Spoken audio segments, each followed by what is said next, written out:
Hello audience, आज celebration का दिन है क्योंकि आज मेरे साथ है माहिन जुबैर खान और ये हमारी F6 की वर्ल्ड टॉप होल्डर हैं जो इन्होंने मार्च 2024 अटेम्प्ट में, यानी ये वो एग्जाम होता है ACCA का जो 170 प्लस कंट्रीज में एक साथ हो रहा होता है। ACCA इतने सारे कंट्रीज में है और इन्होंने सारे स्टूडेंट्स में हाई स्कोर अचीव किया है, तो ये बहुत बड़ी अचीवमेंट है और आज हम डिस्कस करेंगे कि ये इन्होंने ये किस तरह पाया। अच्छा, पहले मैं एक चीज बता दूं, मैं खुद इस बात को बोलता हूँ कि 49 is nothing and 50 is everything, यानी प्रोफेशनल क्वालिफिकेशन में पास होना इज एवरीथिंग। ये बात सच है, बिल्कुल सच है, लेकिन साथ साथ पोजीशन का अपना मजा और पोजीशन के अपने बेनिफिट्स हैं।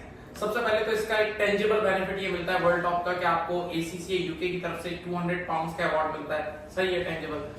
लेकिन इनटेंजिबल जो आपको मिलता है, जो आपका सेल्फ इमेज इससे ग्रो होता है और जो आपको रिकग्निशन मिलती है। इवन हमारे पास में जो नेशन वाइड पोजीशन होल्डर थे, तो वर्ल्ड वाइड है, नेशन वाइड थोड़ा उससे छोटा होता है बेशक, लेकिन नेशन वाइड जो पोजीशन होल्डर्स डिफरेंट कंट्रीज से थे, उन बच्चों ने शेयर किया कि बोला बड़ी बड़ी बिग 4 फर्म्स से उनको डायरेक्ट लिंक्डइन के थ्रू अप्रोच करके ऑफर्स आए हैं।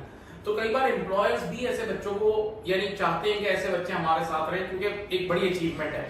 तो और माहिन जुबैर खान की मैं आपको थोड़ी हिस्ट्री बता दूं कि इनकी FA2 में भी सेकंड हाईएस्ट मार्क्स थे पाकिस्तान में, F2 में पाकिस्तान टॉप था, फिर F3 में सेकंड हाईएस्ट इन पाकिस्तान थे, तो ये बहुत अच्छी हिस्ट्री के साथ है।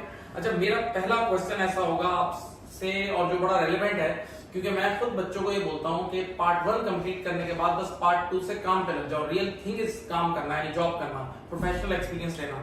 तो आप प्रोफेशनल एक्सपीरियंस भी ले रही हैं, तो आपने अपनी स्टडीज को जॉब और स्टडी को एक साथ कैसे मैनेज किया और साथ specially world top? Sir firstly professional life और प्रोफेशनल क्वालिफिकेशन जब आप करें तो एक दूसरे को कॉम्प्लीमेंट कर रही होती है।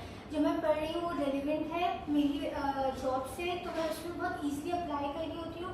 और जब प्रैक्टिकल मेरे पास चैलेंजेस जब आते हैं तो उसको मैं ईजिली टैकल कर सकती हूँ, बिकॉज मेरी जो स्टडीज़ होती हैं वो बिल्कुल फ्रेश होती हैं, तो बहुत ज़्यादा ईजिली एप्लीकेबल हो जाता है।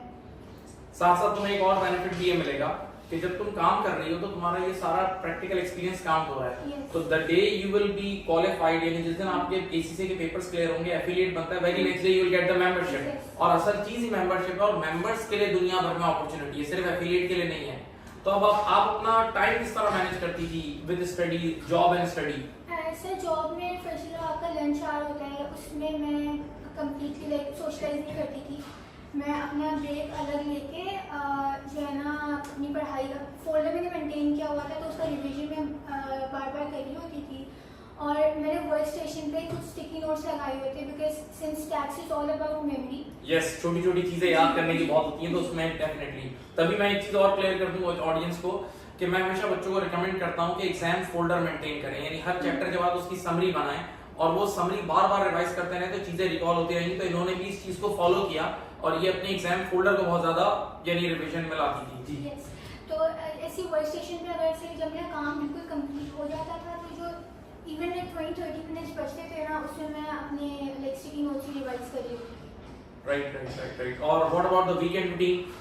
वीकेंड मेरे एटलीस्ट 10 to 12 आवर्स में लेती थी, और वर्क डेज जो होते थे मेरे उसमें 4 आवर्स तो मैं मुझे देना होता था। एंड दिस इज एक जो ना आखिरी के मंथ में, एक फेब से मैंने स्टार्ट कर दी थी रूटीन। ठीक है, राइट। देखें, मैं अक्सर बच्चों से ही कहता हूं कि हम सब जो है ना, जैसे अभी जो टाइम चल रहा है, तो लास्ट मंथ और लास्ट 45 डेज में बच्चे बहुत एक्सट्रीम मेहनत करते हैं। हम सब ऐसे ही डिजाइन हुए हैं कि हम प्रेशर से पढ़ते हैं, बल्कि जो पार्ट 1 के स्टूडेंट्स होते हैं वो कहते हैं यार हमसे पढ़ा नहीं जा रहा, तो मैं उनको बोलता हूँ डेट ले लो। जैसे ही बच्चा डेट लेता है ना एग्जाम की, तो उसके सामने एक टारगेट आ जाता है और फिर वो ऑटोमेटिकली पढ़ना शुरू कर देता है। Same is the case here. अच्छा, मैं आपसे ये बोलूंगा कि टेक्स्ट में छोटी छोटी याद करने की बेतहाशा चीजें हैं, तो उसको आपने किस तरह आपने यानी उस चीज को किस तरह ओवरकम किया, क्योंकि टेक्स्ट में है छोटी, बेशक इसका पास रेट हाईएस्ट है। पार्ट 2 में मेरे ख्याल से कई अटेम्प्ट्स से इसका ग्लोबल पास रेट 53, कभी 52 इतना होता है। सर मैंने स्टिकी नोट्स बनाए थे घर में, मैं इवन अपनी ड्राइंग रूम में मैं रखती थी उसको, और फिर अपनी बेड साइड टेबल तो जैसे मैं उठती थी ना तो उस पर नजर पड़ती थी। तो ऑल्दो थोड़ा सा बोरिंग हो गया था एट सम पॉइंट, बट वो ये था कि जब तक मेरे दिमाग में नहीं बैठ रहा था उस चीज़ को मैं रिवाइज करे जा रही थी, बिकॉज टैक्स इज बेसिकली आप एक तरह से कह रहे हैं कि वो रोड लर्निंग की तरफ आती है, सिंस उसकी चीज़ें बहुत सारी हैं याद रखने को। मैं यहाँ पर एक चीज ऑडियंस से क्लियर करूंगा कि आज से कई सालों पहले एक बहुत बड़ा स्कैंडल हुआ था वो एनरॉन का, तो उसमें ये था कि वो उस कंपनी ने अपने एम्प्लॉइज को शेयर ऑप्शन दिए थे, यानी शेयर्स दिए थे अपने एम्प्लॉइज को मोटिवेट करने के लिए। तो उन्होंने अपनी कंपनी की शेयर प्राइस हर जगह लगाई हुई थी, यहाँ तक कि लिफ्ट में भी उनकी शेयर प्राइस नजर आती थी, ताकि लोगों के पास शेयर्स थे और वो जैसे शेयर प्राइस बढ़ते हुए देखते थे वो और मोटिवेट होते थे। तो this is the correct point, you are right. अच्छा मुझे ये बताएं कि आपने कौन सा मटेरियल यूज किया? एग्जाम किट आपने कैप्लन की एग्जाम किट यूज की, कितनी बार सॉल्व की, स्टडी टेक्स्ट यूज की, या अब हमारे पास जो न्यू रिसोर्सेज हैं एसीसी स्टडी हब रिसोर्सेज, तो वो किस तरह आपने मैनेज किया, किस तरह यूज किया, ऑडियंस को भी बताएं। सर फर्स्टली जो आपके लेक्चर्स हैं वो बहुत हेल्पफुल थे, क्योंकि मैंने आप ही के जो नोटबुक जो मैं बना रही थी उसको मैंने 2-3 दफ़ा मैं उससे गो थ्रू किए थे। जो आपके क्वेश्चंस थे उसमें बहुत सारी चीज़ें थी जो कि मुझे जैसे कि कैप्टन और बीपीपी में नहीं मिली, और फिर मैंने कैप्टन और बीपीपी दोनों किट्स की थी मैंने 2-3 दफ़ा।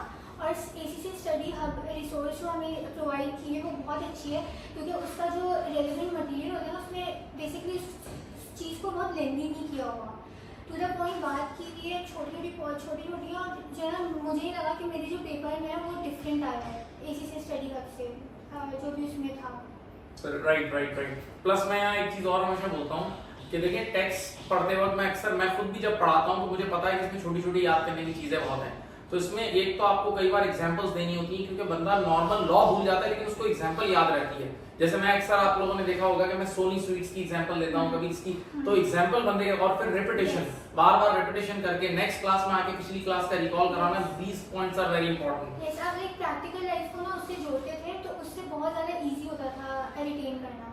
अच्छा, एक चीज़ बहुत अहम है, क्योंकि हमें जब हम टीचर्स को भी एक ग्लोबली ट्रेनिंग दी जाती है तो उसमें हमें बताया गया था कि स्किल्स मॉड्यूल में, अप्लाइड स्किल्स में बच्चों की फेल होने की वजह सेक्शन सी है। तो सेक्शन सी में आपने क्या प्रेजेंटेशन फॉलो की? क्योंकि सेक्शन सी में कुछ बच्चे क्या करते हैं, डायरेक्ट एक्सेल के अंदर ही फॉर्मूला लिख देते हैं, एक्सेल के उस सेल के अंदर, और कुछ फॉर्मूला सेल के अंदर लिख के साइड पे ब्रैकेट में भी करते हैं। तो आपने क्या अप्रोच फॉलो की?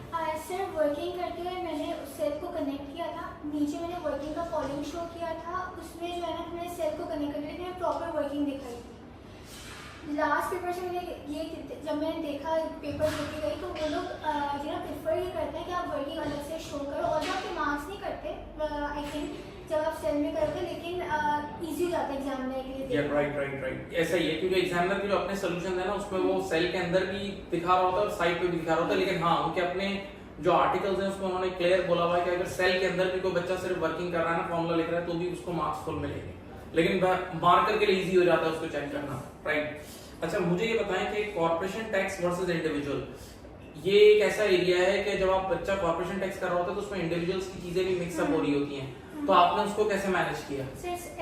स्टिकी नोट्स वो मैंने छोटे पॉइंट्स मैंने बनाए हुए थे जो कि मैं दिमाग में बिठा के रखती थी जब भी मैं उनको पढ़ती थी, और जहाँ मैं स्टक होती थी ना किसी क्वेश्चन में, क्योंकि मैं इवन वाइल प्रैक्टिसिंग मैं मिस कर रही थी उनको, तो मैं वहीं पे उसी वक्त मैं उठ के जाती थी और मैं देखती थी अपने स्टिकी नोट्स, तो उससे एक विजुअल रिप्रेजेंटेशन मेरे दिमाग में बैठ गई। अच्छा मुझे एक बड़ा अच्छा सवाल अभी मेरे जहन में आया रिसेंटली, जो मेरी लिस्ट में भी नहीं है, वो ये है कि टैक्स के पेपर के अंदर आपको कुछ नोट्स, टैक्स रेट्स गिवन होते हैं, आपको एग्जाम में भी गिवन होते हैं, जैसे एनआईसीस के रेट्स गिवन होते हैं, आपको टैक्स के नॉर्मल रेट्स, पर्सनल लॉस सब गिवन होते हैं।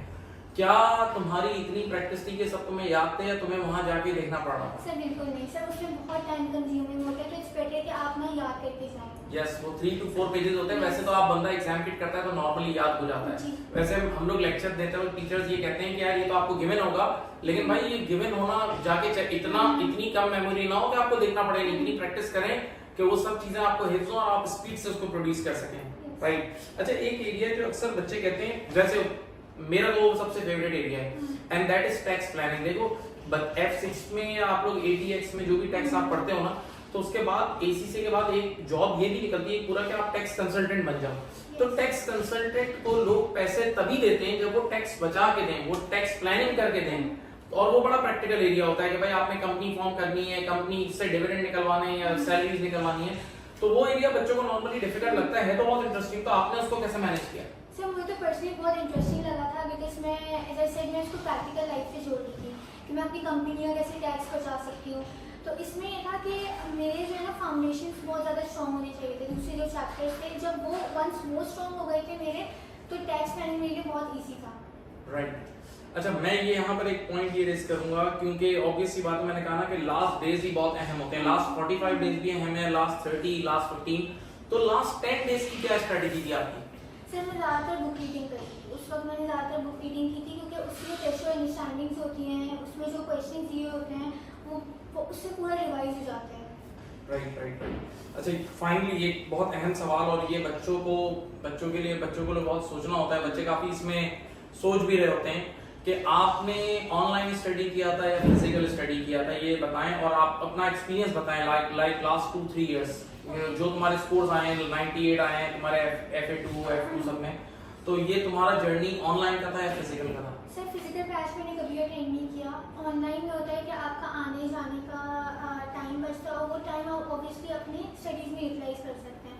और लेक्चर्स में ये भी होता है कि फास्ट फॉरवर्ड करने का ऑप्शन होता है, स्किप करने का ऑप्शन होता है, तो उसमें भी आपका अच्छा खासा टाइम बच जाता है। और ऑब्वियसली जब अब क्वार्टरली अटेम्प्ट है, तो क्वार्टरली अटेम्प्ट में अगर एक बच्चा फिजिकली पढ़ रहा है ना, तो उसको रोज की एक क्लास तो लेनी होगी, ये सीधी सी बात है। तो अगर वो रोज की एक क्लास फिजिकली इंस्टीट्यूट पे लेने आता है, तो वो टेक्निकली पॉसिबल नहीं है। मुझे याद है जब फिजिकल ग्रुप एक दौर में जब 6 महीने की अटेम्प्ट होती थी और फिजिकल ग्रुप्स ऑफर हो रहे होते थे, तो उस टाइम हम लोग वीक में 3 क्लासेस या 4 क्लासेस लेते थे, तो 6 मंथ्स के ग्रुप में हो जाता था। लेकिन अगर आपको क्वार्टरली करना है, तो रोज क्लास लेने आना है, और रोज क्लास फिजिकल पॉसिबल ही नहीं है, या अगर रोज कोई लेता भी है तो उसको इतना उसका टाइम कंज्यूम होगा कि मेरे ख्याल से उसको अपने सेल्फ स्टडी का वो ड्यूरेशन नहीं मिलेगा।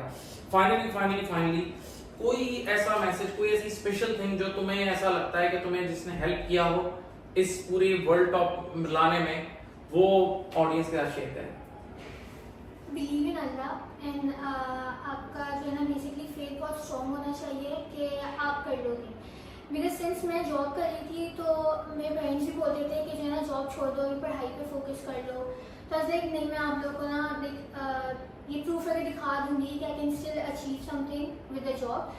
तो मैं बस अल्लाह से दुआ ही करती थी, बहुत स्पेसिफिक दुआ मांगी थी कि माहिम ज़ुबैर ACCA टैक्स मार्च 2024 ग्लोबल प्राइस में।